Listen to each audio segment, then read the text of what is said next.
Welcome to another episode of the March and Silva MMA show. As you can see, I don't have my usual co-host with me, Lenny March. He's taking a little bit of a sabbatical from the podcast, but he'll be back next week for Noche UFC in the Sphere. That's going to be very fun to preview. But in the meantime, we have another member of the MMA Unhinged family with us, a man who has a podcast on the network with Shorty Jose Torres. It is none other than Luke Alexander Kelly. Luke, how are you doing? I'm good, man. You can leave the Alexander out of the way. Well, this is really a card that is about to start in about an hour, but I really feel like we got a lot to discuss. There is so much happening in MMA right now, and I feel like this is a really decent card to set us up for the event next week in the Sphere. But before we get Mhm. started, I really would like to pay my respects to the man that retired yesterday at the One Championship event in Colorado, Demetrius Mighty Mouse Johnson. Hangs up the Mhm. gloves. Very emotional moment for him. I feel like this came out of nowhere in a way because he defended the belt a year ago and he never really said it was over until that very moment. But what do you make of the career of Demetrius Johnson? Well, I mean, what can you not say? Like the guy has done everything that a legend can do. He defended his bantamweight. He was in 12 bantamweight fights or 12 bantamweight championship fights, I believe. He defended the title, I believe, 11 times. Then he went over to One FC, which was a mistake on UFC's end, in my opinion. But he went to One FC. He went and won the bantamweight title there. I mean, like he's done everything that he's been. Sorry, excuse me. I think he won the flyweight title, but in UFC. But he went to One FC, won the bantamweight title there. I mean, he's done everything that you can ask from a legend, and and it's not just his resume, but the way he carries himself. I believe when you're a champion, you win the belt. That's great, but to carry yourself as a champion, that's what he's done. A great guy, role model, and he still does greatness. I mean, I don't know if you saw the grappling match he had with some guy that was like had over 150 pounds on him. It's crazy. The guy is just that good, and he's done a lot of great things, and nothing but respect to Mighty Mouse. And I think he's just paved the way for other flyweights, bantamweights out there. I completely agree with you. He was the first ever flyweight champion in the UFC. Originally had a draw and then eventually was able to secure the title. Defended it 11 times, which is tied for the record with John Jones. So Hmm. this is a man that really doesn't have much competition when it comes to accomplishment in the UFC. And unfortunately, he was traded for Ben Askren. But complete to be honest with you, I do think it was the right move because Askren getting in the UFC caused Jorge Masvidal to get the quickest KO ever, making him a big pay-per-view star. But that still doesn't speak to how excellent Demetrius was in the octagon. He got maybe Absolutely. the coolest submission of all time against Ray Borg, that mighty Hmm. armbar with the suplex right into the armbar in the fifth round. This guy is truly a legend in every way, and I hope he gets put in the UFC Hall of Fame next year because one championship has already basically put him in the Hall of Fame. So Yeah, I think the first UFC ever. has to acknowledge him. Yeah, Yeah, first absolutely. ever. And And UFC has not acknowledged the retirement yet. A lot of people think that they're not respecting him, but honestly, I think they're going to play a package during the fight night card today to pay tribute to him. So I think they're just waiting for that. If the UFC doesn't do that, then that is an egregious display of disrespect. yeah, and then you got to say, was John Jones ever the goat? Then Oh no, we're gonna have Dana White trying to shut us down if we say otherwise. yeah. But you know what? Yeah, All like right, I so said, nothing but respect to him. But anyway, moving on. We got the show here. So Oscar, I'll let you take the reins here. yeah, so UFC Vegas 97. This show is just to preview this event because this event is about to take place. So this is about like your pre-show right now. So Gilbert Burns is taking on Sean Brady in the main event. This is a very important fight in the career of both guys. Gilbert Burns Hmm. is coming off of a two-fight losing streak. Losses to Jack Della Maddalena and Bilal Muhammad back to back. This guy once fought for the title against Kamaru Usman, almost scored a knockdown. Sean Brady, on the other hand, he also lost to Bilal Muhammad, but that is also the only career loss that he has had. Outside of that, he's dominated everybody he's ever fought. So this is your classic UFC main event where they have the established veteran versus the guy who's still on his way up. And I'm always that guy that likes to make the case for the veteran. And it's no different here. But let me just find out what you have to say about the veteran Gilbert Burns as he takes on the up and comer Sean Brady. Yeah, and I tend to agree with you. That this is kind of a matchup where it's interesting. They both got beat by Bilal Muhammad, who a lot of people didn't see winning against both guys. A lot of people doubted him, and both guys, you look on paper, you thought they were going to win that fight. So when you look at these two guys, I think with Gilbert Burns, as much as he's had a bit of a slope there, and Sean Brady only lost to Bilal Muhammad, which was a really weird loss. I think when he lost against him, that was a big learning curve for him, and I think he's just he's coming up there, but he's got Gilbert Burns who's just tough as nails. He's a tough guy, and I think that guy like Gilbert Burns has definitely got the right game plan against Sean Brady. And I mean, nobody, I don't have to talk about what he can do because he's shown it many times and he can do it all. So he's got the experience, and I think he's just had a lot more tougher competition. And I think that's a lot of things that are on his side. And I think with you, I definitely got Gilbert Burns for sure. Yeah, I have to go with Gilbert because of his proven punching power. This guy has, as I said, he almost knocked down Kamaru Usman. He made him drop to a knee, and Hamzat Chimaev was seen as this unstoppable force, an undeniable future double champion. And then he takes on Gilbert Burns, and Gilbert Burns dropped him in round two, and everybody's jaws collectively were on the floor at that moment. This guy can change a fight with one punch. And for Sean Brady, I'm not convinced that this guy's not fragile because we saw him Yeah. fight Bilal Muhammad. Bilal Muhammad is a great fighter. Let me just start by saying that. But does he hit hard? I'm not really sure because this guy has zero knockdowns in the UFC. And the only TKO he's been able to get in the UFC was against Sean Brady. And even when he fought Michael Chiesa was able to have moments on the feet against Sean Brady. So Sean Brady's striking has a lot of holes in it. And I think Gilbert Burns can find those holes. He trains at maybe one of the best striking gyms in the country at Killcliff FC. So Hmm. that's where he's sharpening those skills. And Sean Brady, on the other hand, I'm not sure if his striking will be improving. Gilbert Burns is going to swing these hammers at him. And I think Sean Brady, if he gets hit with a big overhand right, I think he's going to topple over. And Gilbert Burns will pounce on him and get the TKO. I think he gets the knockout in round two. Sure, Sean Brady is a fantastic grappler. Everybody says that he's as strong as an ox. But Gilbert Burns has an extensive Brazilian Jiu Jitsu background. So he's going to stay Hmm. safe on the ground when it comes to submission offense.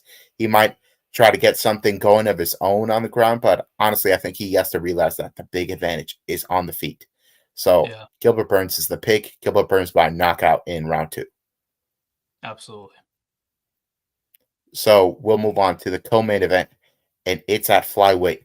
Former strawweight champion Jessica Andrade takes on Natalia Silva. This is kind of the same story as the Yeah, main event. We have a veteran versus an up and comer, and there's so many narratives that you can play into this. Jessica Andrade yeah. had a really bad skid last year, and then she bounced back and has been looking good ever since.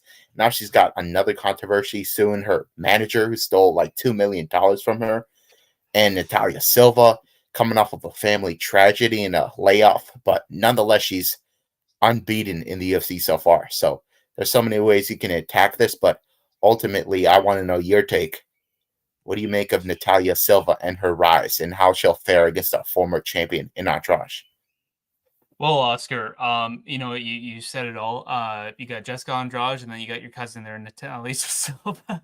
No, Yeah, but seriously, yeah, Natalia Silva, and this is a really this is a kind of matchup that I think a lot of people that don't know much about the fighters, or maybe just know a lot about Jessica Andrade, think this is an easy win for Jessica Andrade. She's got the power. But Natalia Silva, and what we've seen a lot with Jessica Andrade is she's 5'1". She's got, I don't know, I can't remember her reach, about 63.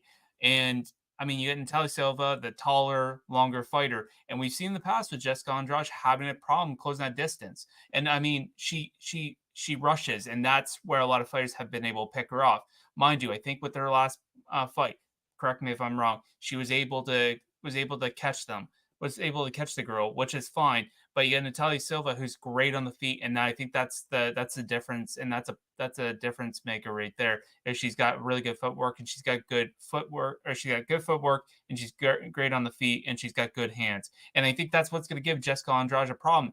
And the thing is, it's nice being a veteran sometimes, but being the veteran sometimes, when you're a veteran, there's a lot more tape on you, and there's a lot more tape on you for fighters to see how to beat you. And I think that's what's becoming an issue with Jessica Andrade. Her style is blitzing, which is fine, and you can catch people. The problem is you got Natalia Silva, who's just got the footwork and the hands to be able to compensate for that. And she's gonna play safe. She's not gonna want to get into that brawl with Jessica Andrade. So this is a very interesting matchup. But I got to go with Natalia Silva for that reason.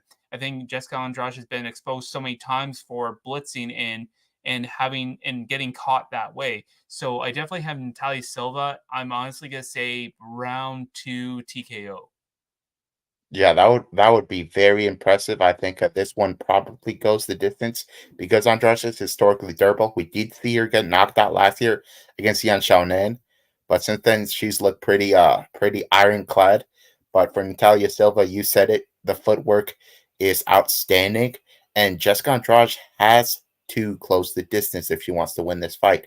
She has to try to get some takedowns, try to land some big hooks, but ultimately Natalia Silva, with that Mhm. reach advantage, I think will land these big straight shots that stun Andrade whenever she tries to get near her. So I feel like this is a good stylistic matchup for Silva where she can counter Andrade whenever she's trying to blitz in.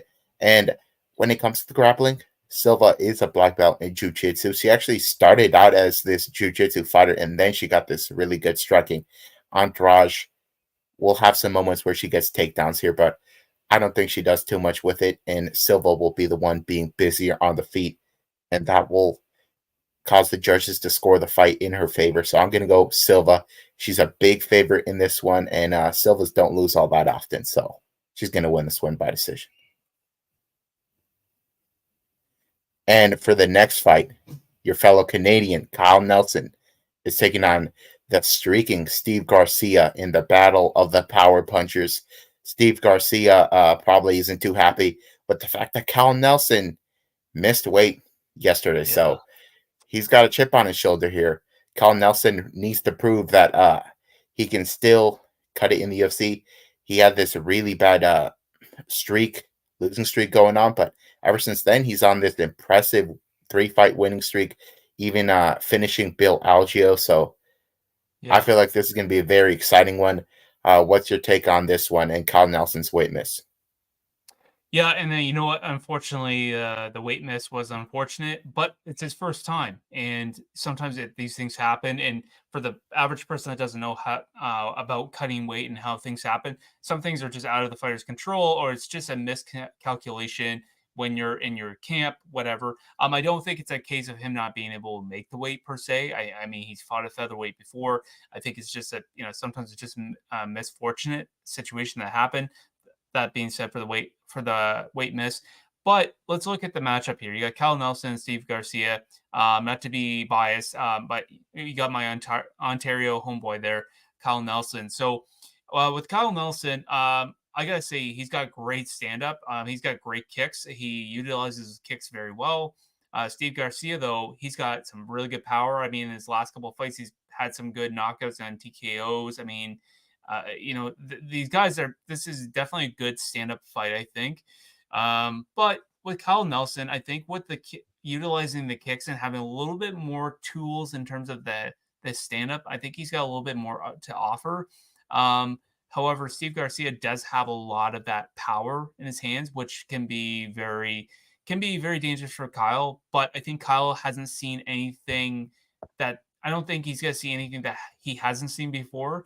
And Kyle Nelson, I think being a little bit more of a veteran, I would say, maybe not so much, but they're pretty equal, I would say.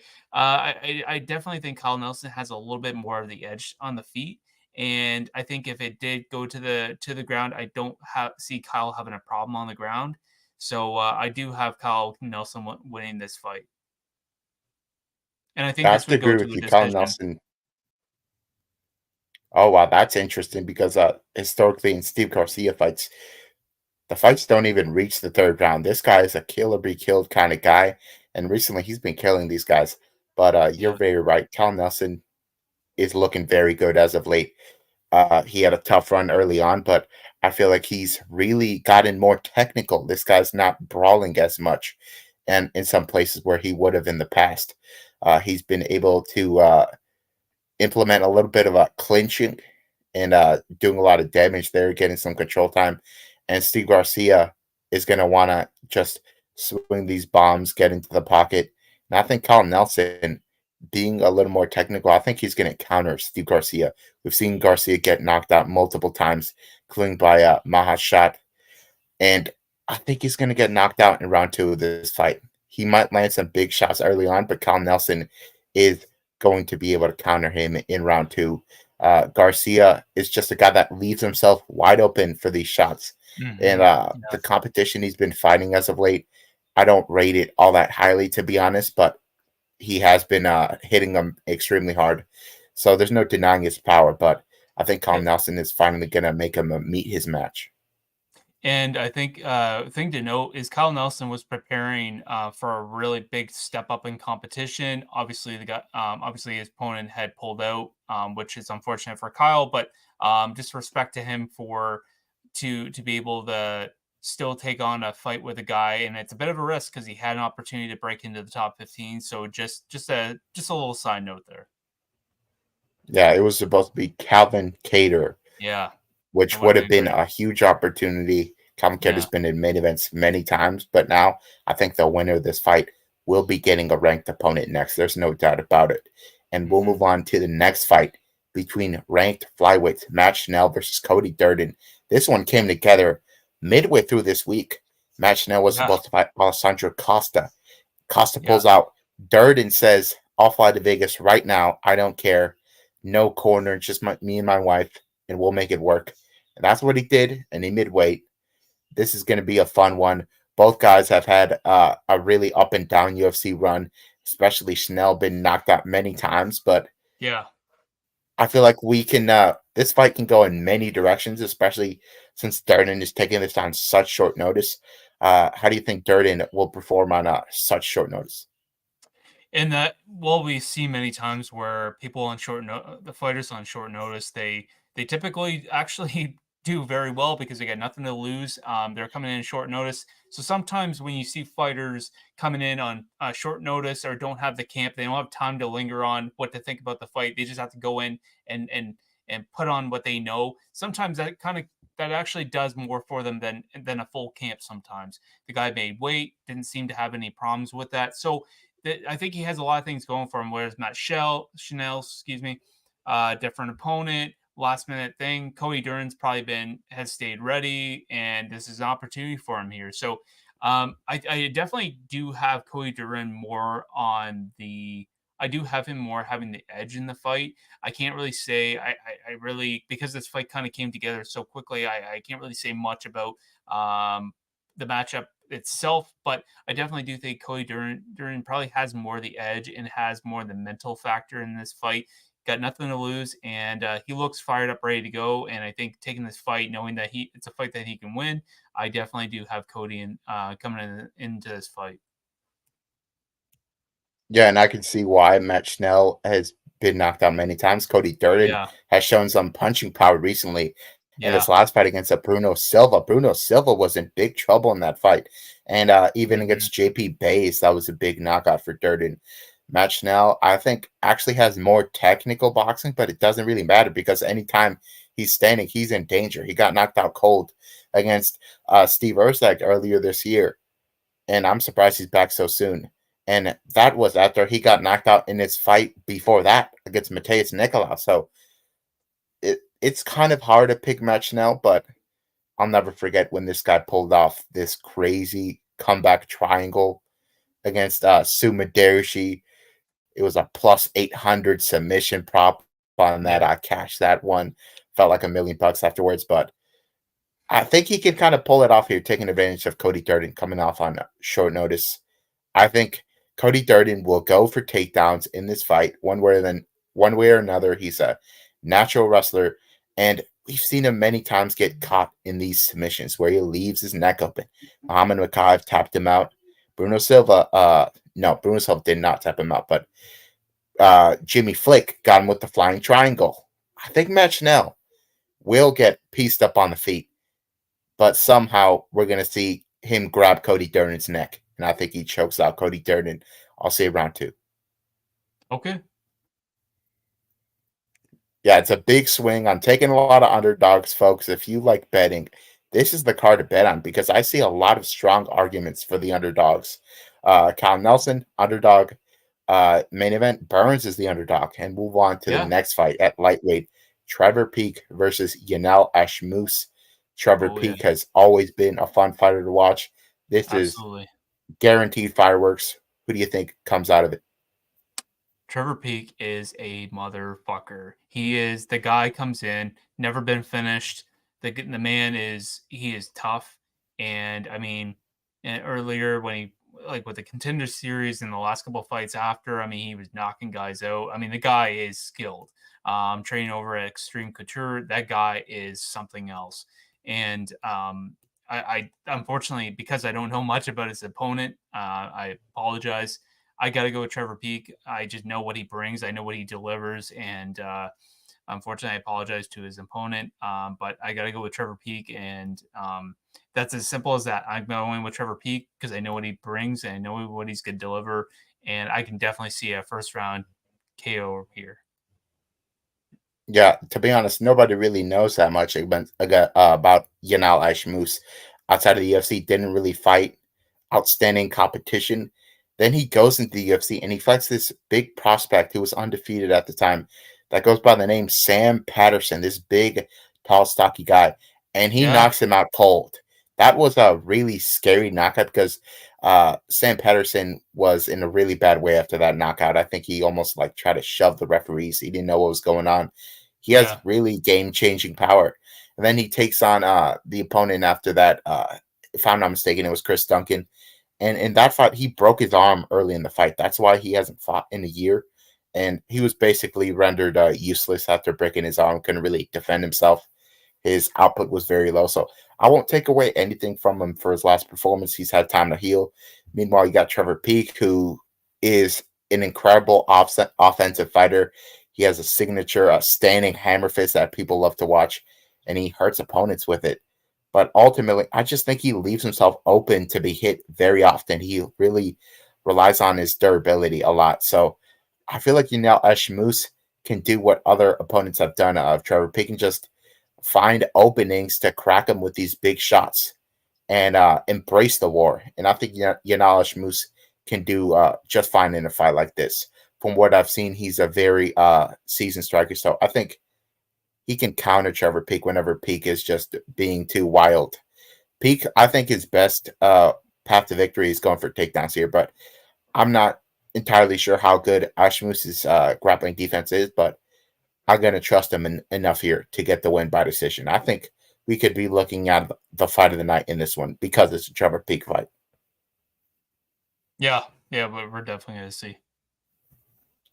And I don't know how much you know about the prelims because there's a lot of guys that are very early on in the year. UFC run here. Do you know Mm-hmm. anything about Rongju or Chris Padilla? Well, Rongju, I know obviously he's from China. He's the China man here. But like I know he's had a few UFC fights with Chris Paladi. I'm gonna butcher it really bad. Padilla. Video. Yeah, with Chris, he just got into the UFC. He's had a pretty impressive last 3 or 4 fights prior to coming to the UFC. He's got some really good some good finishes there. Um, this is a good fight. I think this is gonna be a fun fight. This could be a really fun fight between these two guys. Unfortunately, I don't know much about them based upon their fights, but I think this is a fun fight. I don't really want to pick anybody. I just want to say that this is a great fight. It'll be a fun fight. Yeah, Rong Zhu got cut by the UFC after getting choked out by Ignacio Bahamondes. He made his way back through the road to UFC, and now he's taking on Chris Padilla. Chris Padilla got his contract by knocking out Justin James on the regional circuit. Then he gets into the UFC. He's a big underdog against James Yontop, and then chokes him out in round one as this big underdog. And I think he's really trying to keep that streak going of these finishes. But I think Rongju is a cleaner striker here. He has to keep it on the feet because Padilla does have a big advantage when it comes to jiu-jitsu. But I have to go with Rongju to do more damage on the feet and win a decision. We'll keep it moving. The next fight. Just give me a moment here, guys. Oral B. The Let's next go. fight is Mike. What is going on? Okay, there we go. Andre Lima versus Felipe dos Santos. This is a fun one at flyweight. Both guys are very Yeah. quick, as you would expect from these flyweights, and Yeah. they both prefer to strike usually. Andre Lima, his claim to fame was that he got bit in his last fight. That's right, he got Yeah. bit. He had a really close fight, and his opponent was so concussed he didn't know what was going on, so he instinctively bit him for defense. So there you go. And now Felipe dos Santos, he had a really interesting UFC debut. The debut was on the pay-per-view main card of Strickland versus Adesanya, and he took on Manel Kopp. And in that fight with Manel Kopp was in real danger in that fight in many moments. It was a competitive fight, a very fun one. It actually got fight of the night bonus that night. Mhm. And I feel like I have to go with Felipe dos Santos to win this one because I really can't doubt him that much. The Manel Cop fight was a lot more competitive than anybody was expecting. Then he goes to Mexico City against a Mexican in Victor Altamirano, and he shows that he has better cardio than the Mexican, and he just takes him down That says a enough to lot. win the Yeah. fight. That was kind of a controversial decision, but I did think that Felipe won that fight. And for Andre Lima, he's got an extensive kickboxing background, undefeated fighter, but I actually thought he was losing his last fight when he got bit to Igor Severino. So I know he's hittable, and I think Felipe dos Santos is for sure the better grappler, trains with Charles Oliveira, so you already know that jiu-jitsu is constantly developing. So I'll go with Felipe dos Santos here. Who are you taking in this one between the quick flyweights? Well, before I even pick, with Felipe dos Santos, when he beat Manel Campe, was that the post fight interview when he was like shooting out like gay slurs to the crowd? I don't know if that was the same fight. I I believe it I don't. was. I think it It was. might have been, yeah. It might have been, but but besides that, that has nothing to do with. Other than I was just curious. I had to throw that out there. But yeah, with Felipe dos Santos, like you said, he really showed a lot. And then you brought up 2 points. One, he beat Manuel Campe, who's also a motherfucker, and two, the fact that he was outworking a Mexican. And we gotta say, we know how tough Mexicans are. That just the work like the workhorses that they are, and they're just freaking mentally and physically tough. Felipe dos Santos, yeah, training with one of the greatest of all time in lightweight. There, I definitely got Felipe dos Santos. I think Andre Lima. I think it's just gonna be a bad night for him. So or bad afternoon. Yeah. So let's see. Yeah, I think people should definitely go out of their way to see that one because these guys always put on a show. And the next fight is at featherweight, Gabriel Santos versus Yiza. Yiza, another fighter out of China who got here via the road to the UFC tournament. Gabriel Santos had a crazy debut when he took on Lerone Murphy, and he gave him a tough fight. But since then, got knocked out brutally by David Onama. Haven't seen him since. I think this is a kind of a like a bounce back fight for Gabriel Santos, if I'm being honest. What do you make Mhm. of this one? Well, before I make my prediction again, respect to you to know how to pronounce everybody's names on here. That's awesome. If I was the left in charge, I would butcher half these names. So respect to you, Oscar. Yeah, and I agree. Like this is kind of a bounce back fight for Gabriel Santos, but you know what? I think I'm gonna have to go with the man from China here. I think this is I'm gonna go with the China man here. Wow, that would be a big upset. I feel like the UFC knows what they have with Santos, I and like they to want to upset get him a people. win against Easy. Yeah, as I said earlier on the podcast, you should bet underdogs on this card. It doesn't matter if you lose like three of them, as long as you get like two, you're probably going to come out in the green. So Money. to keep this trend pushing, Vanessa Demopoulos is fighting Jacqueline Amarim. Amarim is a 2 or 3 to 1 favorite at this point. Vanessa Demopoulos is very notorious for getting these close decision victories in the prelims Mhm. of Apex cards. There's something that she Yeah. does that the judges really like. They really like it. She loves to just swing forward, just recklessly, quite frankly, and throw these big bombs. And she's got this jujitsu black belt, but doesn't really use it all that effectively in the UFC. It's really been the No. striking that has paid dividends. Well, and that's the thing, and I think you bring up the part, yeah, and she does swing a lot, which I think is gonna could put her in a bad spot with Jacqueline because with Jacqueline she's got great submission skills, and I think that could put her in trouble. But Vanessa Demopoulos, she does have some good ground games that she just hasn't shown for a bit. So I think if she does get in trouble, I think she does have has a way out or can bring the fight to the ground too, and might be comfortable on the ground.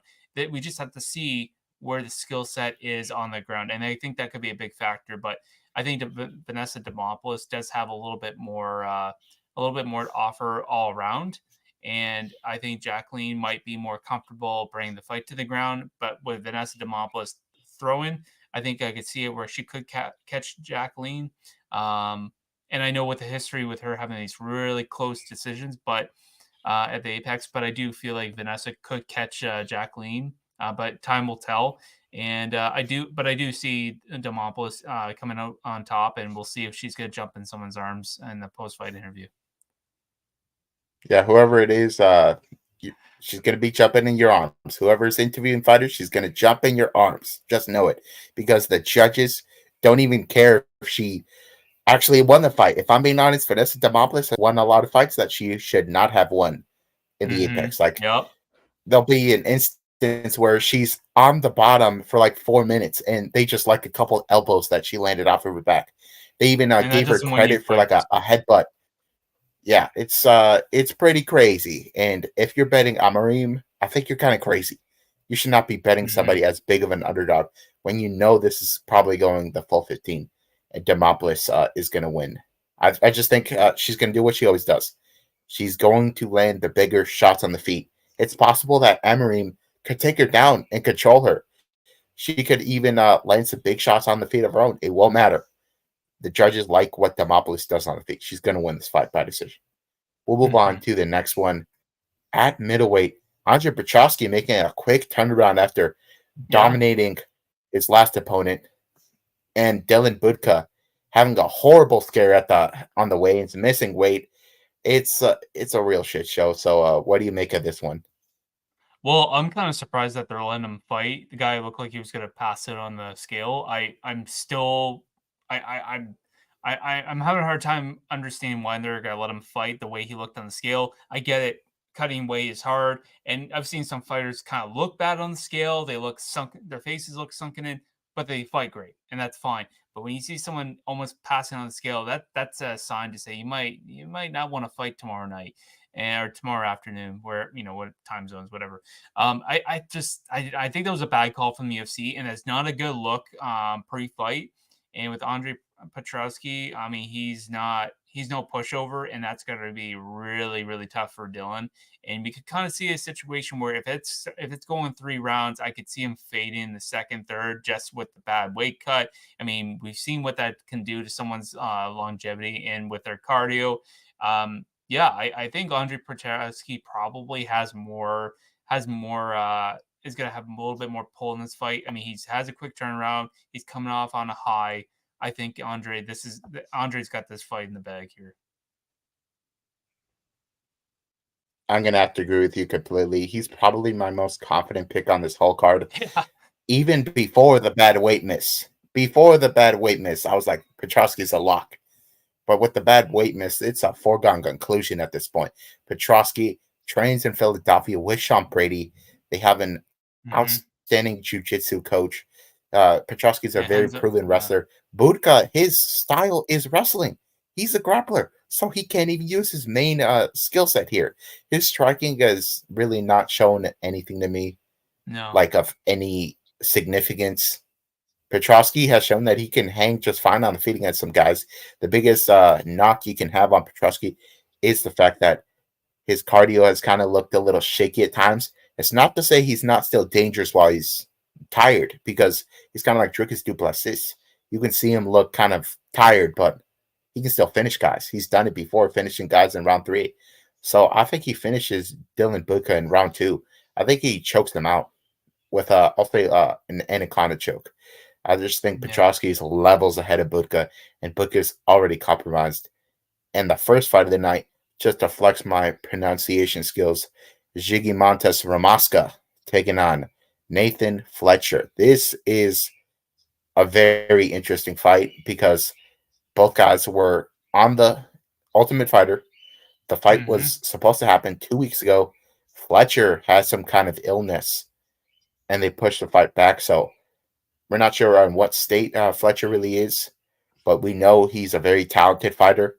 He trains with Hmm. Paddy Pimblett. Lightning has had his eye on him for like years at this point. So, Yeah. When you do see you a think fighter, he you still just you just performs know. really well in this one? I think he does. I think sometimes even if he's not 100%, sometimes your skill set can just compensate for that. And I mean, okay, things didn't go the way he wanted to on Ultimate Fighter, but we've seen a lot of great fighters come out of there not winning the finale and still become a great fighter and become successful. He did a lot of great things at Cage Warriors, and we've seen a lot of greats come out of Cage Warriors. Obviously, Patty Bimlet being one of the elite, but we've seen a lot of great guys and making their way from Cage Warriors to the UFC. And I think he does have I think he has a lot of skill, and maybe he was sick a couple of weeks ago, as you mentioned. But if he's not 100% and he still wants to fight, I think that skill set will still compensate for that. It doesn't always work. It's not the same story for other fighters, but for him, I think he is very good at what he does. He's 8-1, and I mean his opponent. He's 9-2, which they're pretty matched up well. I just think that Nathan Fletcher is a little bit more talented. No offense to his opponent, and I just think he has a little bit more to offer in this fight. I definitely think that with Nathan Fletcher, I do feel like he's got a little bit more better jiu-jitsu, and I think he's got a good ground game. So let's see what Nathan Fletcher can offer, and start off his UFC career right here. Yeah, I agree with you here. I think Nathan Fletcher has got the grappling advantage in this one. Uh, Montes, he's a striker. He's been out grappled before. The path to victory is there. Hmm. Fletcher, I think the way he would lose in this one is if he would get knocked out here, but I don't think that'll happen. I think he'll No, be able to get these takedowns, and I actually believe he'll get a submission in round 2 and just silence the doubters. Maybe he's recovered just fine from the illness. We'll see, but I feel like the UFC better develop Nathan Fletcher slowly, because if I'm being honest, he's like an unfinished product so far, and I think he still can build upon his skill set and make his way up the ranks. Yeah, and I think they need to leave him alone, and I agree.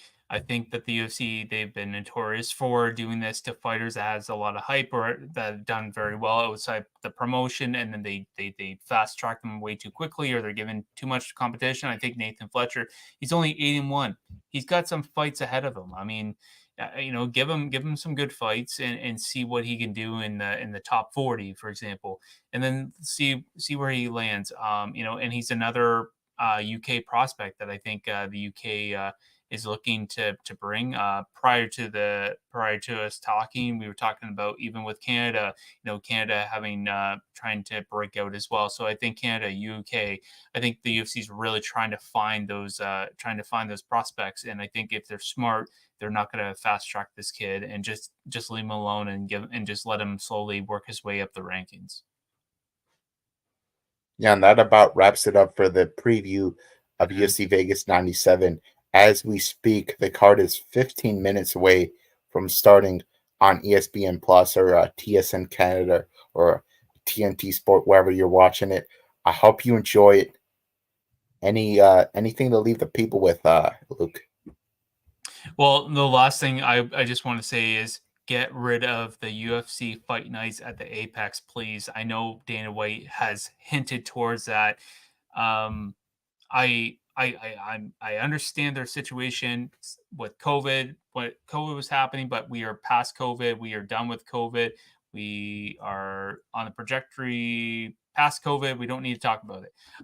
But that being said, I can kind of understand why, depending on the cards, who's fighting, I understand why they're having it at the Apex. It's all about money and it's all about who can sell out the arenas. Unfortunately, I know it's a but sometimes it's not the truth that people want to hear, but it is the truth, and sometimes it's better to talk about the truth than what people want to hear. So, I wonder. You talked about Oscar. You have a little bit insight on what they're doing if they're making renovations. Talk a little bit quickly about that before we go. Yeah, so a couple of weeks ago, there was a rumor circulating around the journalist circles that they're going to be making some additions to the Apex, if you will, some extensions, and it's going to take place around November. I'm not 100% sure that's true. Dana didn't say necessarily that it was true to the effect that they're going to be closing it to the UFC events. But one thing I would like to add to the conversation is something that people really haven't brought up about why they're doing it in the Apex. It's for money. You know what's going to hurt your pockets?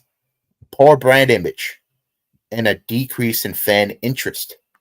Fans are Mhm. not as interested when it's in the Apex. And it hurts your brand image if you're looking at a fighting event and there's like five dudes in the crowd and they're like completely dead. It's like the same people in there every week and they're not all that enthusiastic. So you compare it to like say the WWE. The WWE had an event in Berlin, Germany a couple weeks ago, and the place was thunderous.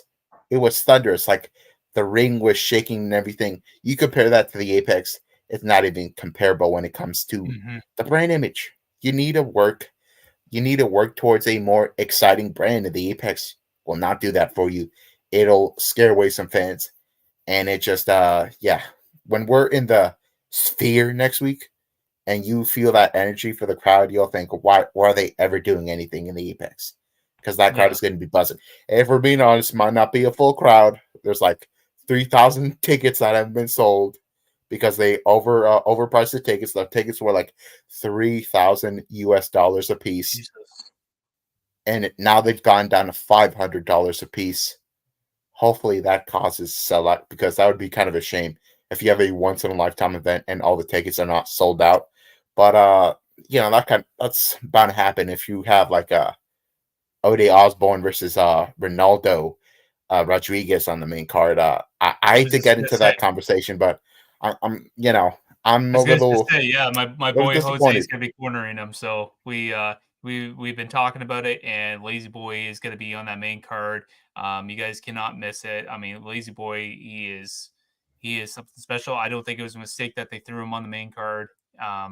And against Odell Osborne, I think this would be a great night for the Latina crowd, or for the Latino crowd, and for the and just for the Mexican crowd for sure. I know it's going to be the whole But I apologize what the Mexican Independence Day is called. But yeah, they're going to be having the whole night for them, and I think it's going to be awesome. Dana White talked about it. It's going to be the greatest night of all. I don't know if it's gonna be the greatest night of fights, but it's gonna be a spectacle at the Sphere. I'm really interested to see how they're gonna set it up with the big screen. The only thing I'm worried about, are they gonna have the camera set on the octagon and the big screen's gonna be behind them while they're fighting? I don't know if that's gonna be too much of a distraction, but that's another talk for next week. I know we're running up on time and the event's about to start. So Oscar, thanks man for having me on here to for me to come into here on Lenny's stead, and it was a pleasure for me to come on here and step in for Lenny and be able to preview this card with you. And I just appreciate everybody for watching. Yeah, thank you for being on. You always offer your services. You go out of your way to do so, and I really appreciate that. You've done a great job so far representing the brand with Jose Shorty Torres, and I hope that podcast continues to grow. Everybody, go out of your way to go to the live section of the MMA Unhinged YouTube channel. That's where you can find all of those episodes. And one thing I have to add, I have nothing against Ronaldo Rodriguez, but he's a very unproven name. I'll just say that. He's just like 1-0 so far. I was expecting more of like a Yair Rodriguez or Brandon Moreno. That's it. There's no disrespect towards him. I was just expecting a little bit more name value. I myself was born in Mexico. I was kind of hoping for a little more, a bulkier card. But hey, if we're being honest, star of the show is the Sphere. That's what it Absolutely. is. I've heard a preview already that they're gonna have like stats on the screen during the card, and they're gonna be showing like parts of feature films in between fights. I think it's gonna be a really unique event, and I hope the UFC decides to do it one more time, at least one more time, because they already invested so much into the technology and the expertise. So I think we could see it again, but I don't want to keep you guys here right before the card starts. So, as I said earlier, enjoy the fights. Have a good time. Thank you for tuning in right before this card started, and be sure to look out for next week's preview of Noche UFC. Bye, guys. Absolutely. All right. See you guys.